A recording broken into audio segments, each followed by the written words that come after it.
આજે રજા આવતી ને આજનો દિવસ કેમ નીકળી ગયો તે જોવા હારું વિડીયો આખો જોજો. રજા આવતી એટલે તમને એમ લાગ્યું હોય કે પોપી આજે લેટ ઉઠે, પણ નહીં, પોપી આજે આરામથી ઉઠો.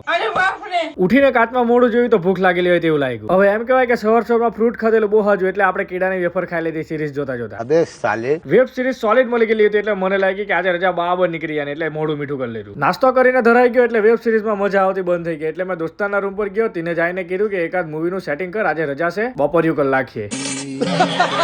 એને મૂવી ડાઉનલોડ કરવા બેહાડીને મેં ગુણું મારી મૂક્યું દુકાન બાજુ. દુકાનમાં જઈને 2 પોપકોર્નના ડ્રમ લઈ લેતા. રૂમ પર આવીને ખલાસીને પોપકોર્ન બનાવવા બેહાડી દીધો. કુકરમાં તો બધા જ પોપકોર્ન બનાવ્યા કરે, એટલે અમે તપેલું ચડાવી દીધું, કેમ કે અમારા પાસે કુકર નથી. તેલ નાખીને તેમાં પોપકોર્ન નાખ્યું ને પછી છૂટું મીઠું માર્યું ને બંધ કરી દીધું. જરીક વારમાં તો ઢામ ઢૂડુમ આકાશબાજી ફૂટી હોય તેમ અવાજ આવવા લાગ્યો.